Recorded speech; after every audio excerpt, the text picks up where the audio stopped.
Hello, আসসালামু আলাইকুম। সুপ্রিয় পঞ্চম শ্রেণীর শিক্ষার্থী বন্ধুরা, সবাইকে স্বাগত জানিয়ে শুরু করছি আমার আজকের ভিডিওটি। তোমাদের আসন্ন প্রথম প্রান্তিক মূল্যায়ন 2026-এর তোমাদের পঞ্চম শ্রেণীর বাংলাদেশ ও বিশ্ব পরিচয় বিষয়ের একটি নমুনা প্রশ্ন। তো পরীক্ষায় সময় থাকবে 2 ঘন্টা 30 মিনিট এবং পূর্ণমান থাকবে হচ্ছে 70। বাকি 30 তোমাদের শ্রেণীতে ধারাবাহিক মূল্যায়নে থাকবে। তো শিক্ষার্থী বন্ধুরা দেখো, প্রশ্নটির এক দাগে আছে সঠিক উত্তরটি উত্তরপত্রে লিখো। এরকম প্রশ্ন থাকবে 10টি, 10 একে 10 নাম্বার। একটি প্রশ্ন থাকবে এবং 4টি উত্তর থাকবে। এর মধ্যে 3টি ভুল থাকবে এবং একটি সঠিক উত্তর থাকবে। তো প্রথম প্রশ্নটি হচ্ছে 1. জলবায়ু বলতে কি বোঝায়? উত্তর হলো খ. দীর্ঘ সময়ের গড় তাপমাত্রা। 2. নিচের কোনটি নবায়নযোগ্য শক্তি নয়? ক. ডিজেল। 3. নিচের কোনটি জীবাশ্ম জ্বালানি? গ. প্রাকৃতিক গ্যাস।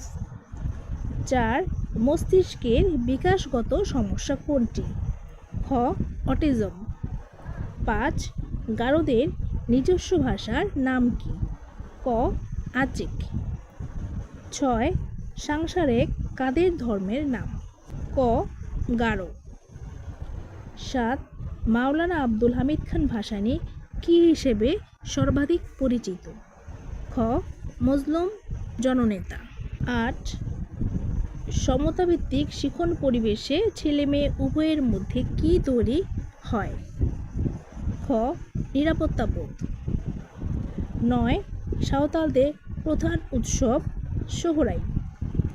10. অবিভক্ত বাংলার প্রথম নির্বাচিত প্রধানমন্ত্রী কে? গ. হোসেন শহীদ সোহরাওয়ার্দী। 2 নম্বরে শূন্যস্থানে সঠিক শব্দ বসিয়ে উত্তরপত্রে লেখো। এরকম প্রশ্ন থাকবে 5টি, 5 একে 5 নাম্বার। তো কতে হচ্ছে হোসেন শহীদ সোহরাওয়ার্দী ড্যাশ গঠনে প্রধান ভূমিকা পালন করেন। এখানে শূন্যস্থান হবে যুক্তফ্রান্স। খ. অটিজম কোনো মানসিক রোগ নয়। এখানে হবে মানসিক। গ. গারোদের নিজস্ব ভাষার নাম ড্যাশ ভাষা। এটা হচ্ছে ভাষা। খ. এখানে হচ্ছে খাসি সমাজ মাতৃতান্ত্রিক। ও. বায়োগ্যাস নবায়নযোগ্য শক্তির বড় উৎস। নিচের বাক্যগুলো শুদ্ধ হলে সু এবং অশুদ্ধ হলে অলিখ। 5টি, 5 একে 5 নাম্বার। কতে আছে সাধারণত 30 থেকে 35 বছরের বেশি সময়ের আবহাওয়ার গড়কে জলবায়ু বলে। এবার ভাইপেন দিয়ে লিখবে শুদ্ধ সু। খ. শারীরিক প্রতিবন্ধী শিশুরা ধীর গতিতে কথা বলে। এটা হবে অশুদ্ধ, তাই লিখতে হবে অ। গ. গারো সমাজ পিতৃতান্ত্রিক। এটা হচ্ছে অ। ঘ. এ কে ফজলুল হক 1873 সালে জন্মগ্রহণ করেন। এটা শুদ্ধ সু। ও. ডিজেল একটি জীবাশ্ম জ্বালানি। এটা শুদ্ধ সু। 4. বাম পাশের বাক্যাংশের সাথে ডান পাশের বাক্যাংশের মিল করো। এ হলো বাম পাশ, এ হলো ডান পাশ। এতে 1 করে 5 একে 5 নাম্বার। তো বাম পাশের প্রথমে আছে ক. গারোদের উৎসব। গারোদের উৎসব হলো ওয়ানগালা। তারপর খ. ম্রোদের উৎসব হচ্ছে চাংক্রান। গ. উরাওদের উৎসব হচ্ছে কারাম। খাসিদের উৎসব হচ্ছে শ্রেংপুটসনেম। আর একে ফজলুল হক হলেন বাংলার বাঘ। কাছে আছে নিচের প্রশ্নগুলোর অল্প কথায় উত্তর লেখো, যে কোনো 5টি। একটিতে 3 করে 3 5 15 নাম্বার। ক হচ্ছে আবহাওয়া কি? খ. অটিস্টিক শিশুর 3টি বৈশিষ্ট্য লেখো। গ. জলবায়ু পরিবর্তন রোধে তোমার করণীয় 3টি বাক্যে লেখো। ঘ. শেরে বাংলা কত সালে মৃত্যুবরণ করেন? ও. আবহাওয়া ও জলবায়ুর মধ্যে 2টি পার্থক্য লেখো। চ. ঋণ সালিসি বোর্ড কেন গঠন করা হয়েছিল? তো শিক্ষার্থী বন্ধুরা সবগুলো উত্তর আমি দেখিয়ে দিচ্ছি, সাথেই থাকো আমার সাথে। তো এখন ছিল আবহাওয়া কি? উত্তর হলো আবহাওয়া হলো কোনো নির্দিষ্ট স্থানের আকাশ ও বায়ুমণ্ডলের সাময়িক অবস্থা, যেমন তাপমাত্রা, আর্দ্রতা, বায়ুপ্রবাহ ও বৃষ্টিপাত। এটি প্রতিদিন এমনকি প্রতি ঘন্টায়ও পরিবর্তিত হতে পারে। খ, অটিস্টিক শিশুর 3টি বৈশিষ্ট্য। 1, একই কাজ বা আচরণ বারবার করা। 2, কারো সাথে মিলেমিশে খেলতে না পারা বা একা থাকতে পছন্দ করা। 3, কোনো বিষয়ে বিশেষ দক্ষতা বা তীব্র মনোযোগ থাকা। তারপর আছে গ নাম্বার প্রশ্ন, যে জলবায়ু পরিবর্তন রোধে আমার করণীয় তিনটি বাক্য। 1, বেশি করে গাছ লাগানো এবং বনভূমি রক্ষা করা। বিদ্যুৎ ও জ্বালানির অপচয় কমানো। প্লাস্টিক ও পরিবেশ দূষণকারী বস্তুর ব্যবহার বর্জন করা। তো এগুলো তোমরা ঘতে আছে শেরেবাংলা কত সালে মৃত্যুবরণ করেন? শেরেবাংলা একে ফজলুল হক 1962 সালে 27 এপ্রিল মৃত্যুবরণ করেন। তো প্রশ্নগুলো তোমরা স্ক্রিনশট নিয়ে রাখতে পারো, পরবর্তীতে খাতায় লিখে তারপর তোমরা মুখস্থ করতে পারো। ও নাম্বার প্রশ্ন আছে, আবহাওয়া ও জলবায়ুর মধ্যে 2টি পার্থক্য লেখো।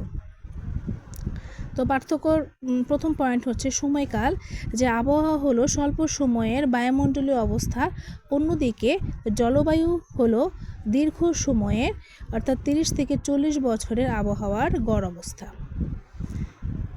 আর হচ্ছে তারপর পরিবর্তনশীলতা, আবহাওয়া দ্রুত পরিবর্তিত হয় কিন্তু জলবায়ু সহজে পরিবর্তিত হয় না। তারপর আছে চ, ঋণ সালিসি বোর্ড কেন গঠন করা হয়েছিল? কৃষকদের চড়া সুদের হাত থেকে রক্ষা করতে এবং মহাজনদের ঋণের বোঝা কমাতে 1938 সালে ঋণ সালিসি বোর্ড গঠন করা হয়েছিল। ছ, গারো নৃগোষ্ঠী বাংলাদেশে কোন কোন জেলায় বসবাস করে? গারো নৃগোষ্ঠী মূলত বাংলাদেশে ময়মনসিংহ, টাঙ্গাইল, নেত্রকোনা ও শেরপুর জেলায় বসবাস করে। তো শিক্ষার্থী বন্ধুরা, এই ছিল সংক্ষিপ্ত প্রশ্নগুলো। আরও আছে হচ্ছে 6 আছে যে বর্ণনামূলক প্রশ্ন, 5টি প্রশ্ন উত্তর দিতে হবে। আর এখানে একটি প্রশ্ন থাকবে 6 করে, 5 6 30 নাম্বার, আর প্রশ্ন থাকবে ক থেকে 6 নম্বর পর্যন্ত। তো চলো শিক্ষার্থী বন্ধুরা আমরা এই প্রশ্নগুলোর উত্তরগুলো দেখি। ক, আবহাওয়া কি? পরিবেশ সংরক্ষণে আমরা কীভাবে ভূমিকা রাখতে পারি? তো আবহাওয়া, দেখো এগুলো যেহেতু বড় প্রশ্নগুলো আসলে আমি এইভাবে পড়ে দিতে অনেক সময় লাগবে। তোমরা স্ক্রিনশট নিয়ে যাদের প্রয়োজন তারা খাতায় লিখে মুখস্থ করতে পারো, আর যারা আগে থেকে মুখস্থ করে ফেলেছ তারা না লিখলেও চলবে।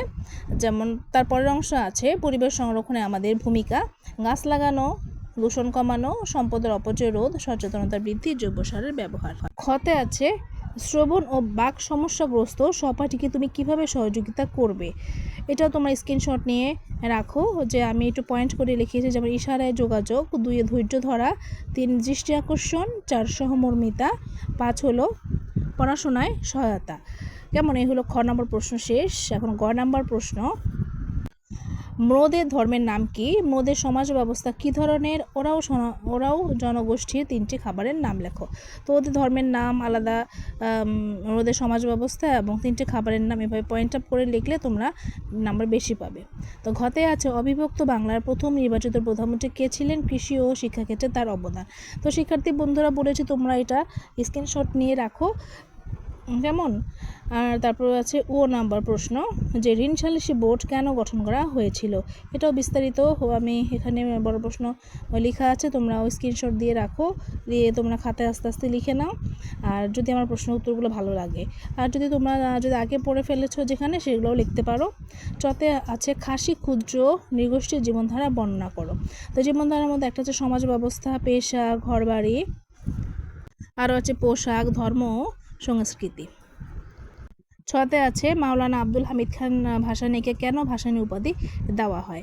কেমন? এটাও তোমরা স্ক্রিনশট নিয়ে রাখো, আস্তে আস্তে খাতায় লিখে প্রশ্নগুলো সুন্দর করে মুখস্থ করে করবে পরীক্ষার জন্য। বন্ধুরা, এ ছিল তোমাদের বাংলাদেশ ও বিশ্ব পরিচয় বিষয়ের নমুনা প্রশ্নটি। এই প্রশ্নগুলো কিন্তু খুবই ইম্পর্ট্যান্ট এবং এছাড়াও তোমাদের বইয়ের যতটুকু সিলেবাসে আছে সবগুলোই পড়তে হবে।